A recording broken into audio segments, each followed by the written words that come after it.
क्या शेयर करना है? माता जय कुछ श्री माता नहीं, जी। मतलब बहुत अच्छा सेशन था। और मतलब सबसे बड़ा चेंज ये आया कि बाहर चाहे जैसा भी चल रहा हो, अंदर एक पीस रहता है। मतलब बाहर की चीजें इंटरनली इफेक्ट नहीं कर पाती। Very good, that's fine. ज्यादा ज्यादा नहीं बोल सकती। हाँ, ज्यादा बोल नहीं सकती, अच्छा। आवाज नहीं निकल रही। गला बंद है, उसमें साइलेंसर लग गया है और साइलेंसर भी ठीक हाँ, से नहीं लगा। बट साइलेंसर मजेदार है वैसे, बहुत शांति है। कोई बात नहीं, होता रहता है। और कुछ? बस इतना सही बताना था। बोल पा रहे हैं, फिर next time. Okay okay okay, ठीक है। और कोई? यदि कोई नहीं है तो समाप्त कर दें।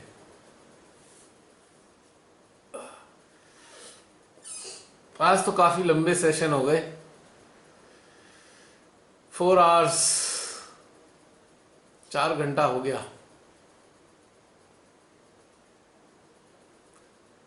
समाप्त करें बहन, रमनी बहन, जसलीन? भैया एक चीज मैंने महसूस की है जी। कि यदि कोई यंत्र में प्रेम है, धैर्य है, निर्वाज्य प्रेम, जी। वैसा प्रेम नहीं, निर्वाज्य प्रेम, हाँ हाँ। धैर्य और सुरक्षा की भावना वो दे सकता है, तो बस फिर तो वो अच्छा चैनल भी बन सकता है। ये क्वालिटी जरूर होनी चाहिए एक माँ के यंत्र में। हाँ वो तो। और ये चीजें भी आपसे आप में फील की है हमने कि मतलब ये चीजें आपसे हमें मिली हैं, जैसे श्री माता जी के सनिक में हमें ऐसी सुरक्षा मिलती है, निर्वाज्य प्रेम मिलता है, ऐसे ही यदि आप जानते हैं तो हमें वो क्वालिटीज आपसे भी मतलब फील होती है। अब बहन ये तो मैं कुछ बता नहीं सकता, आप लोग बता सकते हैं, मुझे तो आइडिया है नहीं। हाँ, नहीं मुझे लगता है ये चीजें बहुत जरूरी है। धैर्य बहुत है भैया आप में, आपने कभी ये नहीं कहा हमारी गलतियों को वगैरह, कुछ नहीं ऐसा होता है इस तरह से कहकर आपने इतने धैर्य से हमें सींचा है ना क्योंकि हमें तो कुछ पता ही नहीं था, बिल्कुल मतलब ऐसे थे, जीरो ही थे ऐसा तो ये बहन, धैर्य भी आपको बहुत है। देखिए कुछ भी नहीं। रमनी दी आप ना बिल्कुल सही कह रही हैं। जो हाँ हमें धैर्य बहुत है। हमें कमियां भी लगती थी ना, वो भैया ने ना उनको खूबियों में परिवर्तित कैसे करते हैं वो सिखा दिया।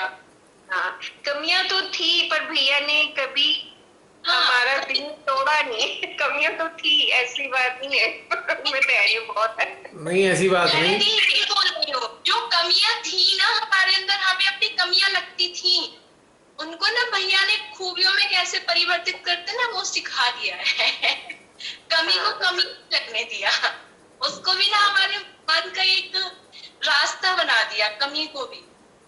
ऐसा है, मैंने कुछ नहीं किया है। देखो मैं भी बहुत सारी चीज़ों से गुजरा हूँ। इस ये जो जर्नी हुई है उसमें बहुत सारी चीज़ों से गुजरा, जीवन की बहुत सारी चीज़ें देखी। तो उनको देख के मैंने महसूस किया कि वो सारी कुछ चीज़ें खास महत्व नहीं रखती हैं। इसीलिए मैं कहता हूँ कुछ नहीं है, जिन्हें आप कमियां समझते हो वो जिंदगी का एक दौर होता है जो गुजर जाता है। उस गुजरे हुए दौर को हम कमियों की श्रेणी में नहीं रख सकते बहन। इसीलिए मैं ऐसे ही नहीं कह देता झूठ मूठ आपको दिल बहलाने के लिए कि नहीं कुछ नहीं। वो एक्चुअली मैंने रियलाइज किया है कि वो कुछ है ही नहीं। दैट विल पास ऑन, वो चला जाएगा आगे। और वो कमी नहीं है, बेसिकली वो एक दौर है, एक घटनाक्रम है जिससे हम गुजर रहे हैं। और वो टेम्परेरी है, वो निकल जाता है। बाकी कुछ नहीं किया है मैंने स्पेशल। आप लोगों ने अपने आप को स्वयं उठाया है, मैंने कुछ नहीं किया है। आप खामखा मेरे मेरे को क्रेडिट देना बंद कर दें तो बहुत अच्छा लगेगा मुझे, मेहरबानी होगी।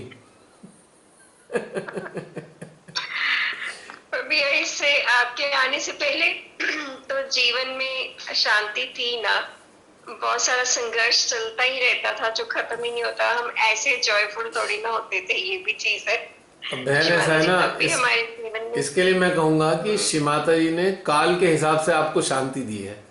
मैंने तो इसमें फिर भी कुछ नहीं किया, वही देने वाली तो वही है ना, मैंने क्या दिया है आपके पास। मैंने तो केवल अनुभव शेयर किए ना आपने, जो मैंने अपने जिंदगी के अनुभव पाए। आप तो मेरे से भी आयु में बड़ी हैं, आपने तो मेरे से भी ज्यादा अनुभव पाए हुए हैं, तो बहुत सारी चीजें आपको भी पता है कि अरे ऐसे कुछ नहीं है। कोई छोटा आपसे कहता है ना ऐसा हो गया ऐसा हो गया, आपको कि अरे नहीं बेटा ये सब कुछ भी नहीं है, हो जाता है, निकल जाता है, क्योंकि आप ये जान गए कि वो चीज कुछ है ही नहीं, उनका कोई खास महत्व नहीं है, क्षणिक है वो चीजें। तो ठीक इसी प्रकार से ध्यान की यात्रा में भी बहुत सारी ऐसी चीजें थी जो अनुभव से मैंने जाना कि वो कुछ है ही नहीं, उसके लिए ज्यादा चिंता करने की जरूरत ही नहीं है, क्योंकि ये अनुभव से पाया, समझा इस बात को कि वो खराब चीजें है नहीं ऐसे जितने हम खराब मान रहे हैं। अब बहुत से ऐसे सहजीवी मिले हैं जिन्होंने अपने आप को इतना दोष दिया, इतना दोष दिया, अपने आप को ही सबसे बड़ा अपराधी मान लिया। आज वो भी प्रसन्न है, उन्हें समझ में आ गया कि हम अपराधी नहीं थे, हम बिना बात के अज्ञानता में अपने आप को अपराधी मान बैठे थे। और आपने कहा ना कि मेरे में धैर्य बहुत है, मैंने किसी का दिल नहीं तोड़ा। नहीं बहन, मैंने तो जानबूझ के बहुत लोगों का दिल तोड़ा है।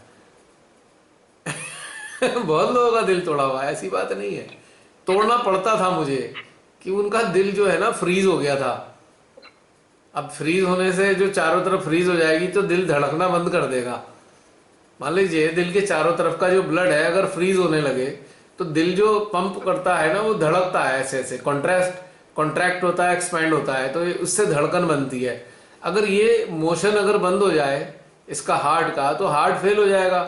तो बहन तोड़ना पड़ा मुझे, पत्थर मार मार के, हथौड़े मार के तोड़ना पड़ा दिल के चारों तरफ की चीजों को। मुझे पता है ऐसे बहुत से लोगों को बड़ा कष्ट हुआ होगा, बहुत पीड़ा हुई होगी, हाँ, पर उनके कल्याण के लिए पर किया ना, बाद में बाद समझ तो में आ आएंगे। गया कि पहले जो दिल धड़कना बंद कर चुका था वो दोबारा धड़कने लगा है, यानी कि सेंसिटिविटी आ गई है। पहले सेंसिटिविटी खत्म हो गई थी बहुत से लोगों की। तो कई बार दिल बड़े तोड़ने पड़ते हैं मुझको, आई एम सॉरी टू से।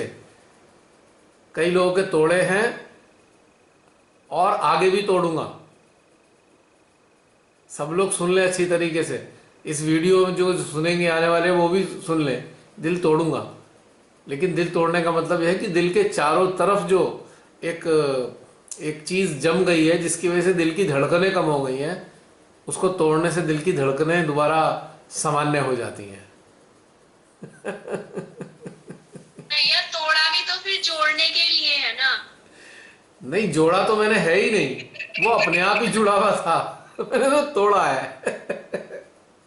हथौड़ा मारना पड़ा कई बार। तो जब उसके जो जमाव था वो टूट गया, ये समझ लो कि आइसिंग हो गई, और आइस के नीचे बेचारा दिल जो है दब गया, उसकी धड़कनें धीरे धीरे कम होती चली गई। तो उसके दिल के चारों तरफ जो आइसिंग हो गई थी उसे तोड़नी पड़ी ना। पर इस प्रोसेस में थोड़ी सी तकलीफ हुई ना बहन। आप अगर हथौड़ा मारोगे आइस पे और उसके अंदर कोई चीज है सॉफ्ट सी, तो उसको भी थोड़ा सा लगता है ना। पर उससे क्या हुआ, फायदा हुआ है इससे। अब बहुत सारे लोग जानते हैं उससे फायदा हुआ है। तो बहन ऐसा ना कहे, मैं बड़ा निष्ठुर भी हूं, निष्ठुरता भी अपनानी पड़ी है मुझे कई बार। हाँ, इस बात का अपराधी भी हूं मैं बहुत सारे लोगों का। है रमनी बहन? मैंने तो ऐसा कुछ देखा नहीं भैया आज नहीं, तक। आपने नहीं देखा है, लेकिन कुछ लोग गुजरे हैं बेचारे, कुछ बेचारे सहजी गुजरे हैं इन वाली चीजों से। मैं तो एडमिट कर रहा हूं ओपनली कि मैंने तकलीफें पहुंचाई हैं सहजियों को इस स्तर पे। हाँ, आज वो इस बात को तकलीफ नहीं मानते, पहले उन्हें तकलीफ लगती थी। आज जो कहते हैं नहीं तकलीफ नहीं है, ये अच्छा ही हुआ, भाई इतना कह सकता हूं मैं।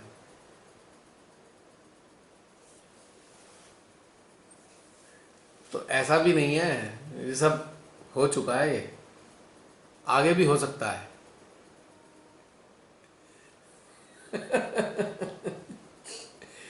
भाई जहां जरूरत नहीं है करने की तो वहां क्यों करना। इंस्ट्रूमेंट पे भी तो डिपेंड करता है ना, इंस्ट्रूमेंट किस प्रकार का है। अब मैं सोच रही हूँ भैया ऐसी किसको जरूरत पड़ती होगी जो आप बोल रहे हैं, मेरा दिमाग उस तरफ चला गया कि आप किस आप केस में आप ये मत ढूंढिए, बहुत सारे लोग इस कदर कंडीशनिंग से जड़ हो जाते हैं, कंडीशनिंग से इतने जड़ हो जाते हैं कि उनके हृदय को ही क्षति पहुंचनी शुरू हो जाती है, हृदय को क्षति पहुंचनी शुरू हो जाती है। तो ऐसे लोगों को थोड़ा जरा हथौड़ा मारना पड़ता है दिल पे, जिससे कि वो हाँ, मतलब कंडीशनिंग की परतें conditioning थोड़ी में टूटे। मतलब जैसे एग्जांपल दीजिए भैया कि इतनी कंडीशनिंग होती है कि वो उन्हें लगता है हम ये नहीं करेंगे तो ये हो जाएगा, लाइक डर फियर रहता है, इस तरह के केसेस। बहुत सारे तरीके के केसेस होते हैं, कई कई लेवल के केस हैं, कई ग्रेड के, different grades of problems, different grades of conditioning. भैया कोई एक एग्जांपल दीजिए समझाने के लिए। एक एग्जाम्पल दे। अब जैसे कि लुधियाना का ही देता हूं, आप इतना दहशत में थे, इतना डरे हुए थे, तो आपने कहा, तो मैंने आपसे क्या कहा था, मैंने कहा अच्छा बहन आप रहने देना, आप मत आना, प्रोग्राम हो जाएगा। याद आया? तो ये हथौड़ा मारना हो गया ना। अच्छा, मैं एग्जांपल और मुझे नहीं पता।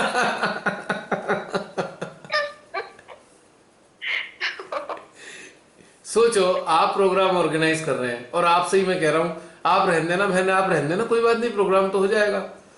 अगर आपको प्रॉब्लम है तो आप रहने देना, तो आपको चोट पहुंची ना दिल पे, थोड़ी सी चोट पहुंची ना आपको दिल पे, अरे ये क्या, तो फिर आपके अंदर थोड़ी सी शक्ति जगाई आपने, अच्छा चलो कोई बात नहीं, देख लेती हूं। तो ऐसे हुआ है कई बार, ऐसे ही बहुत सारे लोगों के साथ अलग अलग स्तर पे होता है। बाकी भैया अब तो वही ना, अब मैं कहती हूँ अगर ये चीज ना होती तो मेरे अंदर से डर कभी खत्म ही नहीं होता। उसके बाद डर एक एक चीज का हटना शुरू हुआ, अकेले उस इंसिडेंट का नहीं, और भी कई चीजों से डर लगता था, वो भी जाना शुरू हुआ। और दूसरी बात, आपने मेरे से कई बार कहा भैया, 5-6 बार आपने कहा भैया प्रोग्राम कैंसिल कर दें, प्रोग्राम कैंसिल कर दें।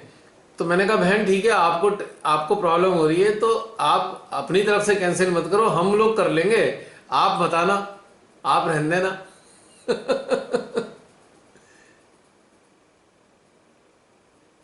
क्योंकि मुझे अंदर से आ रहा था प्रोग्राम तो होना चाहिए, अंदर से परमेश्वरी जो है पूरी की पूरी वो अंदर से प्रेरणा दे रही थी, और आपके अंदर भी प्रेरणा तो थी, तभी तो आपने प्रोग्राम रखा था। लेकिन मानसिक स्तर पे, मेंटल लेवल पे आपको सप्रेशन था, एनवायरनमेंट जैसा था, आपको वातावरण मिल रहा था, उससे बहुत सप्रेस हो रहे थे। और आप वैसे ही कोमल हृदय की हैं, बहुत ही कोमल है आपका हृदय, हम लोगों के तो पत्थर जैसे दिल हैं एक्चुअली, क्या करें, जीवन जी जी के ऐसे पत्थर जैसे हो गए, कोई फर्क नहीं पड़ता। लेकिन आप तो बहुत ही सेंसिटिव हैं, तो इसलिए समस्या भी थी थोड़ी सी, लेकिन शिमाताई ने व्यवस्था निकाल दी। खैर थोड़ा सा हौसला आपके अंदर आया तो ये सब कुछ हो ही गई बात। आपने बताया था शिमाताई को साक्षात दर्शन तक देने पड़े आपको उसी स्थान पर मोटिवेट करने के लिए। बिल्कुल। तो ऐसी बहुत सारी चीज़ें मुझे करनी पड़ जाती हैं। अब मुझे पता है कि मेरी बहन को खराब लगेगा, पर फिर भी मैंने आपसे कहा आप रहने देना, आप मत आना, क्योंकि ऐसा करना ज़रूरी था उस वक्त, है ना। कितनी अजीब बात, जो प्रोग्राम ऑर्गेनाइज कर रहा है उसको ही मैं कह रहा हूँ कि आप रहने देना, तो कितना खराब लगता है ना ये।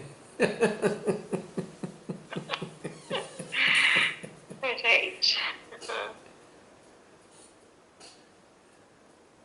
और उस दौरान बहुत से हमारे अपने भाई बंधु थे, बड़े प्रेम रखते थे, उनके साथ ही मुझे थोड़ा सा वैसी बातें करनी पड़ी,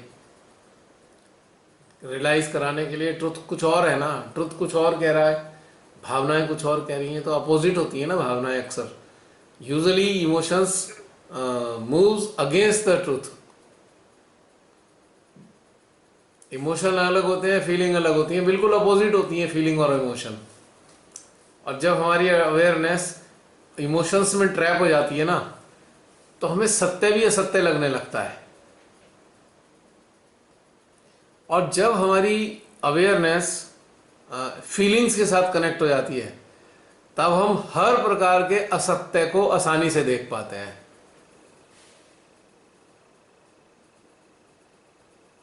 इतनी अच्छी सेंसिटिविटी बढ़ जाती है हमारे अंदर, हम अनट्रुथ को आसानी से जज कर पाते हैं कि ये घटनाक्रम है, इसमें असत्य ये है।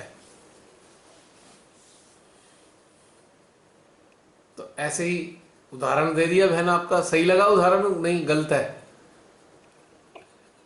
बिल्कुल याद रहेगा, हैं? कभी नहीं भूलेगा। हैं? याद रहेगा? मैं अब कभी नहीं भूलेगा। और ये मुझे जानबूझ के करना पड़ा था, बाई मिस्टेक, मतलब भावनाओं में आके नहीं किया था, पूरी सोच समझ के मुझे करना पड़ा था ये। तो ऐसे दिल तोड़े हैं मैंने बहुत बार, पर इन दिल तोड़ने का उद्देश्य कुछ अलग ही होता है, और वो कल्याण ही होता है जनरली।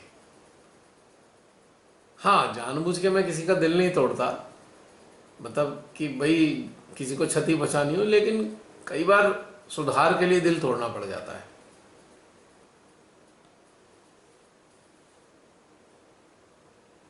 जैसे बहुत सारे उदाहरण हैं बहन, इस बात की गवाह तो मेरी डॉटर भी है, मिताली भी है, उसका भी दिल तोड़ा मैंने कई बार। आप लोगों के नहीं तोड़े मैंने, बच्ची का भी दिल तोड़ा है कई बार, उससे ऊपर उठाने के लिए, उस चीज से। खैर क्या करें, बुराई भलाई कुछ रहती नहीं है, सत्य ही रह जाता है। बिल्कुल भैया, सत्य पर खड़े होना भी तो फिर आ गया ना कि नहीं, हमने और सत्य पे खड़ा होना, होना। सत्य पे खड़ा होना बहुत कठिन काम है, उसमें बहुत कुछ बर्दाश्त करना पड़ता है आपको। और साधकों साधिकाओं को गड्ढे में से बाहर निकालने के लिए ऐसे भी काम करने पड़ते हैं जो सो कॉल्ड स्टेटस से नीचे के काम है। ये भी मैं आपको बता रहा हूं। जैसे कोई कीचड़ में फंसा हुआ है, उसे कीचड़ से निकालना है तो कीचड़ में उतरना पड़ेगा, ऐसे भी काम करने पड़ते हैं, वो भी पूरे होशो हवास में। और उन कामों को देख के लोग कहेंगे, अच्छा ऐसा भी काम करता है कोई इंसान, ऐसा भी कोई करना चाहिए, ये तो गलत बात है, ये तो बिल्कुल गलत है, ये तो चीज ठीक नहीं है। ऐसे भी बातें होंगी, फिर ऐसी भी बातें होती हैं, पर वो भी करने पड़ते हैं बाहर निकालने के लिए।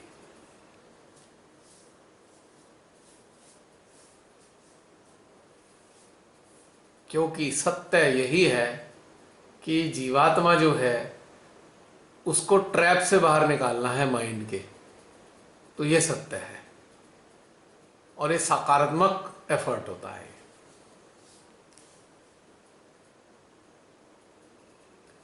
क्योंकि हमने सामाजिक जीवन जीते जीते जीते जीते कुछ सीमाएं बना ली अपने हाथ से, ये हमारी एक सीमाएं हैं, सो कॉल्ड, ये नॉर्म्स हैं। तो उन नॉर्म्स की हम जो है कई बार उन नॉर्म्स को तोड़ना पड़ता है। एक जीवात्मा को ऊपर उठाने के लिए, उस ट्रैप से बाहर निकालने के लिए उन नॉर्म्स को भी तोड़ना पड़ता है। और जब वो टूट जाता है तो फिर बढ़िया हो जाता है, कल्याण हो जाता है उस जीवात्मा का। अब जैसे कि उदाहरण देता हूं, मान लीजिए मेरे सामने है कि 10 बच्चे भूख से बिलख रहे हैं, 10 बच्चे भूख से बिलख रहे हैं, और मेरे पास एक बच्चे के लिए रोटी है, तो 9 बच्चे भूखे रहेंगे, और उस एक बच्चे की रोटी से 9 का पेट भी नहीं भरने का। तो मैं क्या करूंगा, चोरी कर लूंगा रोटी, किसी दुकान से चुरा लाऊंगा। तो नॉर्म्स तोड़ दिए, नियम तोड़ दिए, कानून तोड़ दिया, चोरी लाके उन्हें खिला दूंगा, ये भी मेरे काम है।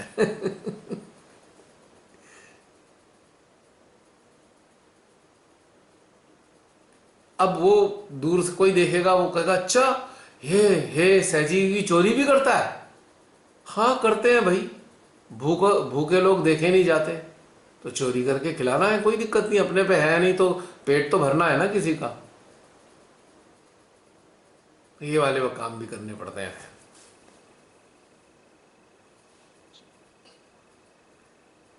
तो आप ये कह सकते हैं कि मेरी जो चेतना है वो किसी नॉर्म्स के दायरे में आती नहीं है, ना उसमें सीमित है।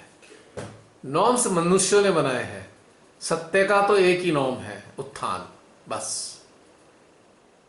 एक मिनट बहन, ये बैटरी फिर खत्म हो गई। हाँ बहन बोलिए। बात यह है कि मेरे लिए सबसे ज्यादा महत्वपूर्ण क्या है, अगर कोई मान लीजिए श्री माता के श्री चरणों में मौजूद है, कोई बंदा शिव चरणों में मौजूद है और वो ऐसे ट्रैप में फंसा हुआ है मेंटल लेवल के या कहीं कंडीशनिंग में ऐसे फंसा हुआ है कि उसकी जीवात्मा ये जो चांस है वो गंवा देगी, उसकी जीवात्मा को उत्थान का चांस नहीं मिलेगा, तो मेरा तो उसूल है फिर सारे नॉर्म्स तोड़कर उसको उधर पहुंचाओ ताकि उसका जीवन नष्ट होने से बच जाए। जो जागृति होती है ना, जागृति, अवेकनिंग जिसे कहते हैं, अवेकनिंग किसी सीमा में बंधी हुई नहीं है। कौन सी सीमा में? जो मनुष्यों ने सीमाएं बनाई हैं, जागृति उसमें बंधी हुई नहीं है। और इसके उदाहरण प्राचीन काल में हर युग में मिलेंगे। इवन जो अवतार हुए, बहुत से ऐसे लोग हुए, उन्होंने खुद अपने नियम तोड़कर सत्य की रक्षा की। अब कृष्ण जी ने कहा था मैं सुदर्शन चक्र नहीं उठाऊंगा, जब देखा कि भाई अधर्म बढ़ रहा है तो उन्होंने उस वक्त भी अपनी प्रतिज्ञा तोड़ने के लिए उन्होंने उठा लिया सुदर्शन चक्र भी। धर्म की रक्षा करनी है ना उन्हें। तो अब जो सोसाइटी के या मनुष्य की एक सिविलाइजेशन है, उसको सुचारू रूप से चलाने के लिए कुछ लोगों ने नॉर्म्स बना दिए हैं, केवल उसको एक सुचारू रूप से चलाने के लिए। पर एक्सेप्शंस आर ऑलवेज देयर। अगर किसी सत्य की रक्षा करनी है या किसी जीवात्मा के उत्थान को उसको गति देनी है तो भाई वो नॉर्म्स तोड़ने पड़ते हैं, बहुत बार तोड़ने पड़ते हैं और सदा से तोड़े गए हैं नॉर्म्स ये। तो इसलिए मेरी जो चेतना है किसी भी नॉर्म्स के अंदर बंधी हुई नहीं है बहन, कहीं से कहीं तक बंधी हुई नहीं है, ना कभी बंधेगी।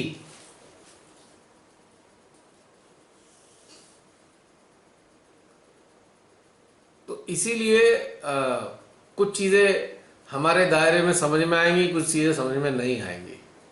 मुझे इसके लिए कभी परवाह नहीं रही है, क्योंकि I know what I am doing. मैं पूरे होशो हवास में जानता हूं कि मैं क्या कर रहा हूं। कोई भ्रम नहीं है, कोई भी कहीं से कहीं तक कोई उलझन नहीं है।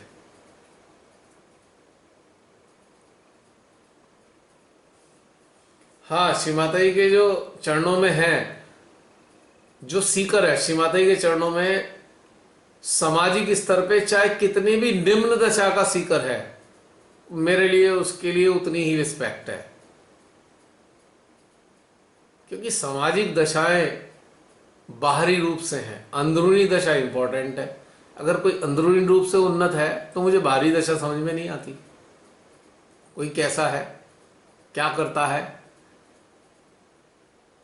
कोई गिरे से गिरा काम करने वाला भी यदि सीकर है तो मेरे को उसके साथ खड़े होने में कोई शर्म नहीं है। कोई क्या कहेगा, किसके साथ खड़ा है, भाई गुंडे के साथ खड़ा है, मुझे क्या लेने देना, गुंडा है वो होगा अपना। और मुझे जज गया कि ये भैया सीकर है ये तो, और श्री माता जी को समर्पित है, तो मुझे ये समझ में नहीं आएगा इसकी हिस्ट्री क्या है। ये वाली बातें हैं। तो इस चक्कर में कई बार विरोधाभास भी हो जाता है। अच्छा ये कैसे सहजी है, तो भैया सहजी का कोई टैग तो है नहीं, सहजी का तो एक ही टैग है कि वो समर्पित है, पहली बात। दूसरी बात यह है कि क्या उसकी दृष्टि जीवात्माओं के उत्थान की तरफ है, दैट्स ऑल। इससे ज्यादा कोई परिभाषा है ही नहीं। यही परिभाषा है श्री माता जी के यंत्र की, कि जीवात्माओं के उत्थान के प्रति क्या वो जागरूक है। बस यही सारी चीजें हैं।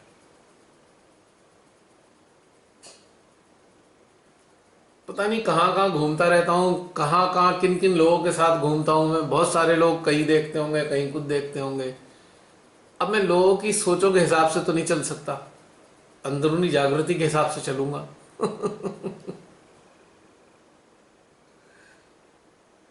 अब बुरा कोई कहेगा, कोई अच्छा कहेगा, दोनों से ही मुझे कोई सरोकार नहीं है। मुझे तो इस बात से सरोकार है, ये जो चेतना है खोजी की, इसको मौका मिल रहा है या नहीं मिल रहा है, क्या अवसर गंवा देगी, ये मेरे लिए चिंता का विषय है। यदि वो अपने आप में अहंकार में डूब जाए इंसान कि भाई नहीं नहीं नहीं, तो मेरे को फिर कोई दिक्कत ही नहीं है, फिर मेरे को कोई लेना देना नहीं। अगर कोई चाहता है कि मेरे को उन्नत होना है और वो ऐसी दशा में है कि लोग हाथ लगाने से भी डरें, छूने से भी डरें कि भाई हमें बदनामी ना हो जाए, या कोई ये कह दे अरे इतने बेकार लोगों के साथ खड़े हो। अब कल को कोई जो क्या कहना चाहिए उसको, कोई जेंडर होते हैं, ऐसे जेंडर होते हैं जिनको लोग बहुत बुरी दृष्टि से देखते हैं, और वो उसकी जीवात्मा खोजी है, या उसकी वो चाहता है कि वो उसकी जीवात्मा चाहती है कि वो गति को प्राप्त करे सही, तो मेरे लिए वो जेंडर इंपॉर्टेंट नहीं है कि कौन सा जेंडर है वो। It hardly matters to me. अगर आपकी दृष्टि जेंडर्स पे है तो आप ऊपर से उठे ही नहीं हो, यू आर नॉट अवेकन्ड।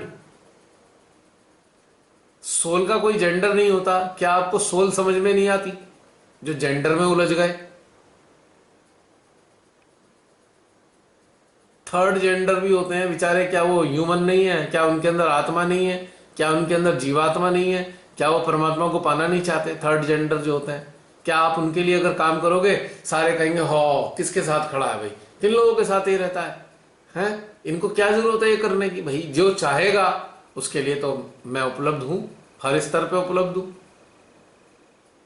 तो इसीलिए दिल तोड़ने वाली जहां तक बात है बहन, तो ऐसे बहुत से लोगों के दिल टूट जाते होंगे, यार ये कैसे काम करता है। हम तो इतना अच्छा समझते थे, किन किन लोगों के बीच में खड़ा होता है, तो दिल टूट गए ना।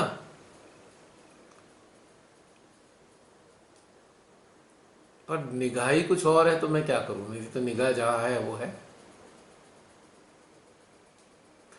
अपनी तो एक ही पॉलिसी है बहन, खुद भी प्रसन्न रहो और जो अपने साथ जुड़े हैं उन्हें भी प्रसन्नता प्रदान करने की स्थिति में आप अपना जो अनुभव के साथ अगर उन्हें अच्छा लगे तो। अपना तो ये हिसाब है। तो बहुत सारी सीमाएं हैं ना, उनसे परे ले जाता है आपको ये चीज। आपको सीमाएं समझ ही नहीं आती। अब जो अंतरिक्ष में अलग अलग ग्रहों पर जाने की सोचते हैं या अंतरिक्ष में ही रहते हैं, उन्हें क्या समझ में आएगा पृथ्वी के लोग क्या कर रहे हैं? अगर उनकी दृष्टि से देखो, उनको कैसा लगता होगा? भाई वो तो दूसरे ग्रह पे जाने की तैयारी कर रहे हैं, कोई चांद पे रह के आया हुआ है, कोई 6 महीने से अंतरिक्ष के स्पेस स्टेशन में ही बैठा है। तो अगर पृथ्वी वालों की तरफ वो देखेगा तो उसका नजरिया कितना भिन्न होगा। और एक पृथ्वी वाला है, वो पता लगा अपने घर और कारोबार से चिपका हुआ है। तो ऐसा इंसान जो अंतरिक्ष में रहता है, वो कारोबार से चिपके वाले इंसान को कैसे देखता होगा?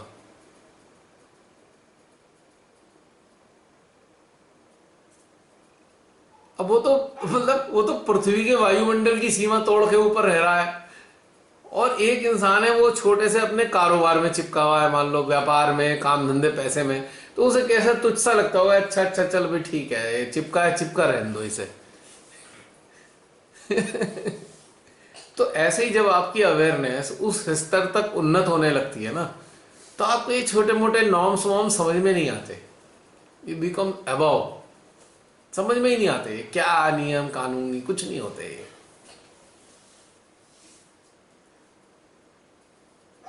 अब जैसे मुझे आत्मिक रूप से स्वतंत्रता पसंद है, आत्मिक रूप से। अब ये हमारे महादुष्टों ने कोरोना का नाटक शुरू कर दिया, कभी मास्क का। अब मुझे मास्क तो लगाया ही नहीं जाता मेरे से, मुझे इतनी खुंदक चढ़ती है ना मास्क के नाम पे। मैंने कहा ये गुलाम बनाने का प्रोसेस कर रहे हैं, मास्क से क्या मतलब है? तो बिल्कुल स्वीकार ही नहीं करता मेरा दिल इस चीज के लिए। अब कोई कहेगा गवर्नमेंट गवर्नमेंट, मैंने काय की गवर्नमेंट है, ये क्या होती है गवर्नमेंट? ये तो इनह्यूमन है, एंटी गॉड लोग हैं ये लोग, क्या गवर्नमेंट होती है? तो स्वीकार कर ही नहीं सकता कभी मैं इसे गवर्नमेंट।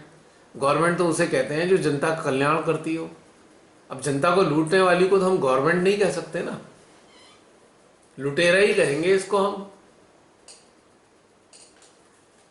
तो ऐसे दूसरे लोग कहेंगे अरे अरे अरे, क्या कर रहे हो, जेल में हो जाएगी। भैया तुम कायर हो, पड़े रहो, मुझे तो जेल भी मंजूर है। अब असत्य का साथ कैसे दूं?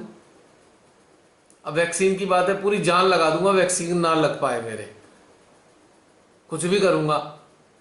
अब बहुत मजबूरी होगी तो देखी जाएगी क्या होगा, लेकिन मुझे नहीं लगवानी, क्योंकि ये गुलाम बनाने का प्रोसेस शुरू हो गया है।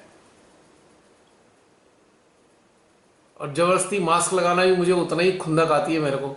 किसने बताया भाई तुम क्यों ले रहे हो? आप कोई कानून बता दो जिसके तहत आप चालान ले रहे हो, आप पैसे ले रहे हो, किसके तहत पेनल्टी ले रहे हो? कौन से देश में कानून है ऐसा? यूएनओ में कानून है क्या मास्क ना लगाने पे आप पैसे दोगे? कहीं नहीं है। भारत में ये लुटेरे जो लुच्चे लोग हैं ये लूट रहे हैं पब्लिक को। पूरे वर्ल्ड में कंपलसरी नहीं है मास्क, और इतना कंपलसरी नहीं है कि आपसे कोई पैसे ले ले मास्क के अगेंस्ट में, कोई कानून ही नहीं है ये। वायरस की कोई मेडिसिन होती नहीं है, जबरदस्ती वैक्सीन लगाएंगे। क्यों ठोक रहे हो वैक्सीन? और खुद ही कह रहे हैं 70% कारगर है। अरे जो 70% कारगर है 30% नहीं है, तो क्यों लगवाए कोई वैक्सीन? और फिर उसमें ये भी लिखा होता है इसकी वैक्सीन की ये भी गारंटी नहीं है कि कोरोना नहीं होगा। तो मूर्खो, वैक्सीन लगवा क्यों रहे हो हमारे, जब ये वैक्सीन कोरोना को नहीं रोक सकती? कोरोना दोबारा हो सकता है, और ये वैक्सीन लगने वाले से कोरोना फैल भी सकता है। जिसको वैक्सीन लगी है उसको कोरोना हो जाए, वो दूसरों को स्प्रेड भी कर सकता है। तो भाई वैक्सीन क्यों लगवा रहे हो यार, जब ये कारगर ही नहीं है? लेकिन नहीं, वैक्सीन लगवाएंगे, फिर फोटो भी खिंचाएंगे वैक्सीन के। अरे क्या यार, मूर्खों की मंडली है, संसार में पागल हो गए लोग क्या?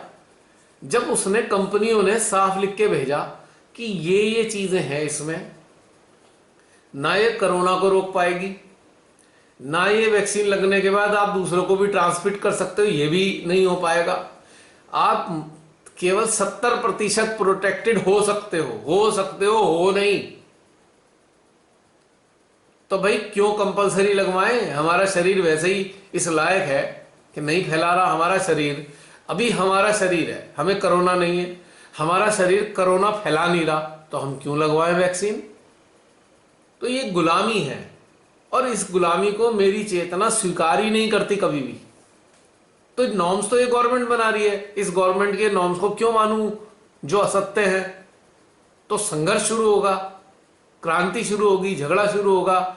लोग कहेंगे सारी दुनिया लगवा रही है, तुम क्यों नहीं लगवाते? भैया तुम पागल हो तो मैं क्यों पागल बनूं? Why you are a slave. आप स्लेव मेंटेलिटी के हो, मेरे पास तो स्लेव मेंटेलिटी नहीं है। ठीक है, आप सारे एक तरफ हो, मैं अकेला हूं, नो प्रॉब्लम। तो इस प्रकार से है मेरी चेतना अंदर से। तो मुझे कुछ समझ में नहीं आता, एक ही चीज समझ में आती है, कल्याण कैसे होगा। बस कैसे भी कल्याण हो, मुझे इसमें एडमिट करने में कोई शक नहीं है, कोई शिकायत नहीं है, कोई हीन भावना नहीं है, कोई तकलीफ नहीं है। What I am I am,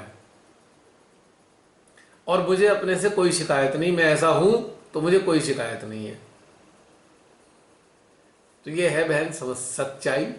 तो दिल बहुत टूटेंगे, बहुत टूटे हैं, टूट रहे होंगे और टूटेंगे भी आगे। अब जो इस वीडियो को सुन रहे होंगे, देख रहे होंगे, उन्हें कहेंगे एक पागल इंसान ऐसी बातें कर रहा है, पर जो सत्य है वो सत्य है। मुझसे ढोंग नहीं होता, सो कॉल्ड ढोंग जो होता है ना चारों तरफ, वो नहीं होता मेरे से। और मानव जीवन की जो सच्चाई है उससे सब गुजरते हैं, पर एडमिट कोई नहीं करना चाहता। मैं पब्लिकली भी इस चीज को एडमिट करता हूं कि मैं विशुद्ध रूप से एक मानव हूं, और इस पूरे मानवीय जीवन को अच्छे से जीकर अपने अनुभव शेयर करता हूं, और मुझे उसमें कोई भी झिझक नहीं है, और ना ही कोई अपने अंदर कमी महसूस होती है इस चीज़ के लेकर कि मुझे अपने अनुभव नहीं शेयर करने चाहिए, चाहे वो मानवीय जीवन से संबंधित हो, चाहे वो ध्यान से संबंधित हो, I don't mind. Original, no duplicacy. मुझे किसी को खुश नहीं करना है, मुझे अपना पूरी दुनिया में नाम नहीं फैलाना है, मुझे ढोंग कर करके बहुत अच्छा नहीं बनना है। मैं बुरा भी हूं, अच्छा भी हूं। ना मुझे साबित करना है कि मैं बहुत अच्छा था, आपने बुरा समझा, और ना ही मैं ये दर्शाना चाहता हूं कि मैं केवल बुरा हूं, अच्छा नहीं हो सकता। मैं एक मानव हूं, जैसी परिस्थितियां हालात आएंगे वैसी मैं बदलूंगा।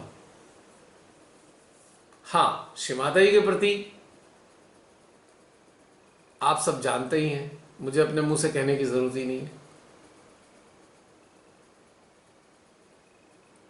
तो बहन, इस बात के ऊपर बहुत सारी चीजें मैंने बता दी। अगर कभी ऐसी दिल टूटने वाली चीज आपके सामने आ जाए, आपका दिल टूटे, तो याद कर लेना मेरी बातें।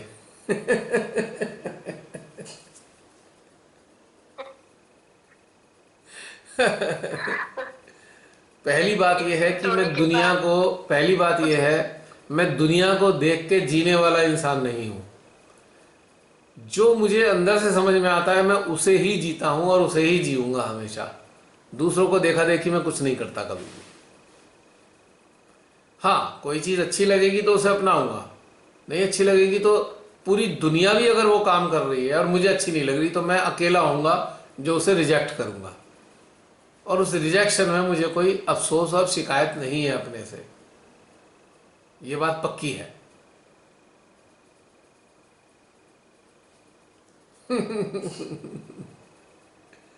अब बुरा हो भला हो मुझे समझ में नहीं आती है, मुझे सत्य समझ में आता है, बुराई भलाई नहीं समझ में आती। क्योंकि किसी के एंगल से तो कुछ चीजें बुरी होती हैं, किसी के एंगल से सत्य होती हैं, तो स्थायी तो है नहीं बुराई भलाई। सत्य स्थायी है। ट्रुथ क्या है? ह्यूमन लाइफ का ट्रुथ क्या है? ह्यूमन की अल्टीमेट डेस्टिनेशन का ट्रुथ क्या है? मुझे वो समझ में आती है बातें, बाकी इससे नीचे समझ में नहीं आती। अक्सर मैंने आपसे नहीं कहा कि आप सबसे कि भाई मुझे दुनियादारी समझ में नहीं आती है, कृपया कोई बुरा ना माने, क्योंकि मुझे समझ में आती ही नहीं, मुझसे होता ही नहीं है कुछ भी दुनियादारी वाले काम। और सच बात यह है कि मैं उसकी तरफ सीखना भी नहीं चाहता, उस चीज को, दुनियादारी को मैं सीखना भी नहीं चाहता। वो सारी टेम्परेरी फेज को सीख के क्या करूं? परमानेंट में रहने की एक अच्छी अभ्यास ना बनाऊं कि परमानेंट फेज जो मेरी जीवात्मा के साथ रहेगा मैं उसमें प्रैक्टिस ना करूं? शरीर छोड़ने के बाद भी जो मौजूद रहेंगी चीजें, मैं उनके साथ ना टाइम लगाऊं अपना कीमती? दुनियादारी में समय लगा के गंवाऊं क्यों मैं अपने समय को? तो इसीलिए विरोधाभासी भी है, किसी को अच्छा किसी को बुरा, दोनों सी चलेंगी साथ में।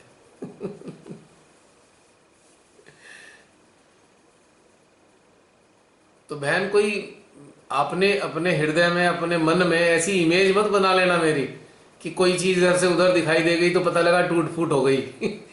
फिर आपका दिल टूट गया। नहीं भैया, अगर आप किसी का दिल भी तोड़ेंगे ना तो आपको उसमें वो कैपेसिटी लगती होगी कि वो इसके बाद ट्रांसफॉर्म हो सकता है। वो तो यकीनन है, वो तो यकीनन यकीनन है वो तो। हाँ।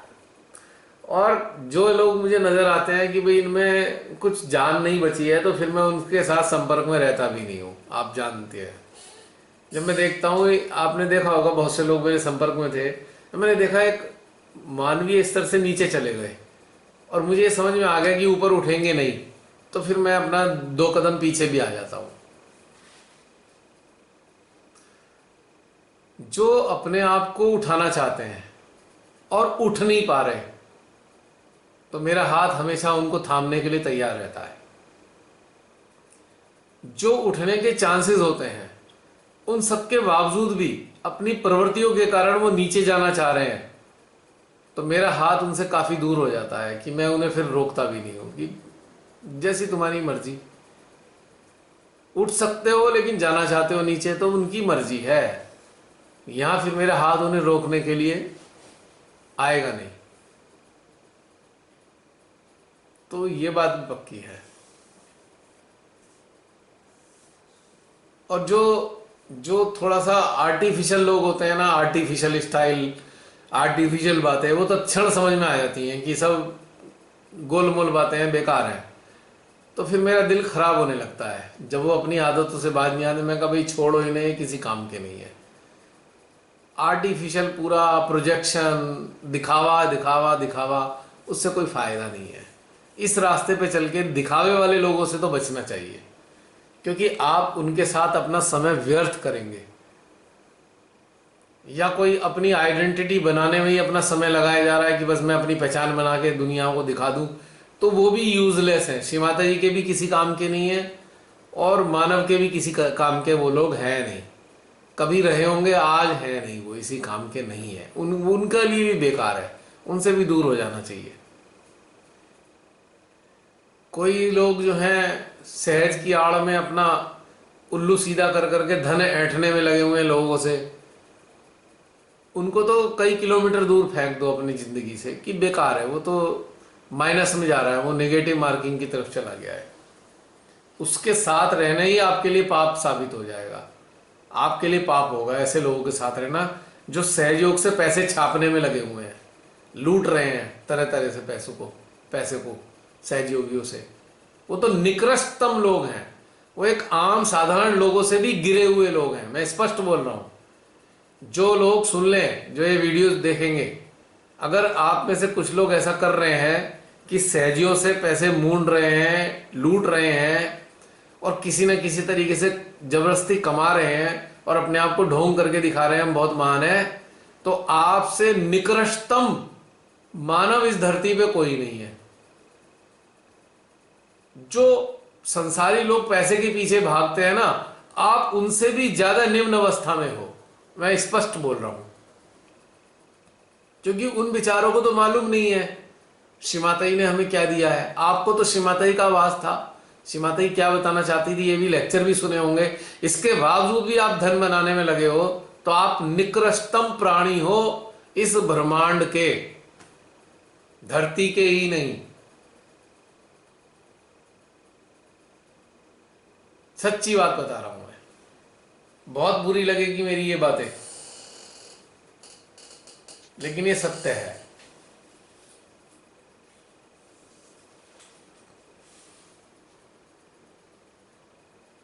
क्योंकि मां आदि शक्ति का धन हम लूट रहे हैं किसी न किसी रूप में, तो इससे बड़ा अपराध तो है नहीं मेरी निगाह में कोई भी। तो बहन, ये सारी बातें थी आज। देखिए, आज श्री माता जी के बर्थडे पूजा के अवसर पर क्या क्या निकलवा दिया उन्होंने।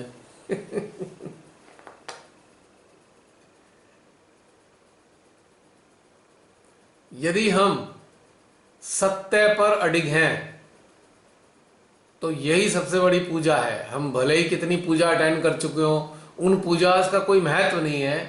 यदि आप सत्य का साथ नहीं देते तो किसी पूजा का कोई महत्व नहीं है, आपने कुछ अर्जित किया ही नहीं है। सबसे बड़ी पूजा है सत्य पर अडिग रहिए, सत्य का साथ दीजिए। जो ऊपर उठने चाहते हैं और जो वर्तमान स्थिति में निकृष्ट अवस्था में है, उनकी सहायता कीजिए उठने में।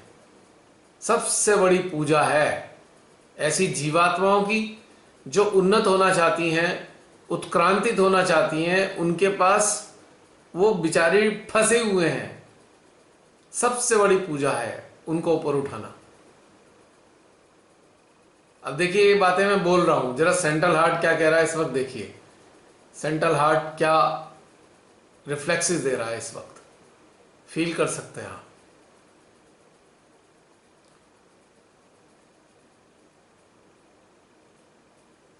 बाकी सारी पूजाएं ढोंगी मानी जाएंगी यदि इन चीजों का पालन नहीं करते हैं, तो हम एक तरीके से ढोंग करते हैं पूजा करने का। आई एम सॉरी टू से। अगर हम अपनी मान मनोबल के चक्कर में, हमें पता है कि इंसान गलत है, हम फिर भी उसके साथ खड़े होते हैं गलत आदमी के साथ, इसलिए कि हमारे रिलेशन ना खराब हो जाए, तो आप पूजा करने के अधिकारी नहीं हैं। आप श्री माता जी की पूजा में शामिल होने के योग्य ही नहीं है। बिल्कुल क्लियर समझ लीजिए। जो भी लोग हैं ऐसे पैसे से धन कमाने वाले, सहजियों से धन कमाने वाले, सहयोग के पैसे खाने वाले, नंबर 1। सहजियों से घृणा करने वाले, ईर्ष्या करने वाले, नंबर 2। सहज में ऊंचे उठने का ढोंग करने वाले, आप उठे हैं नहीं, मां के लेक्चर सुना सुना के आप ढोंग करते हैं, आप ऊपर उठ गए हैं। चौथे नंबर पे डोमिनेट करने वाले, सहयोगियों के ऊपर शासन करने वाले, जबरदस्ती प्रोटोकॉल नियम को लाद लाद कर शासन करने वाले। 5वें, अपनी तरफ देखे बगैर दूसरों की गलतियों को दिखा दिखाकर उन्हें हीन भावनाओं में पहुंचाने वाले। और अपनी जीवात्मा के साथ छल करने वाले, यानी कि आपको श्रीमाता जी ने मौका दिया उत्थान का, आप लग गए पहचान बनाने में, आप लग गए दूसरों पे रौब गांठने में, आप लग गए कुछ ना कुछ बड़े बड़े पद पे बैठकर कुछ करने में। तो ये 6 प्रकार के लोग, 6 प्रकार की प्रवृत्ति के लोग पूजा में शामिल होने के योग्य नहीं हैं। They are not eligible.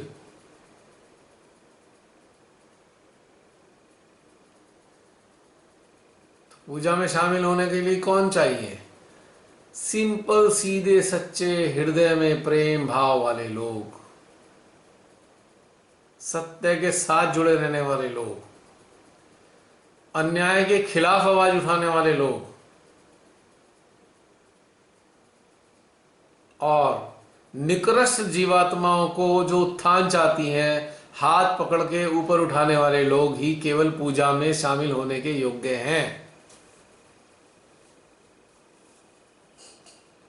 सही मायने में। और अगर वो ऐसा करते हैं तो पूजा के ही बराबर है, वो पूजा ही कर रहे हैं, वो पूजा ही हो रही है उनसे।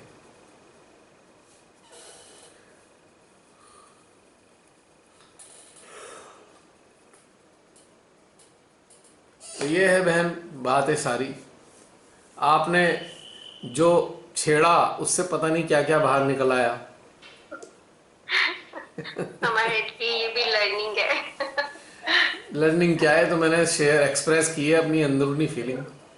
अब किसी को बहुत बुरी लगेगी, किसी को अच्छी लगेगी, क्या कर सकता हूँ। What I am I am, what I have inside I have. वो ढोंग नहीं हो सकता, ड्रामा नहीं हो सकता, दिखावटी नहीं हो सकता। जो है सो है।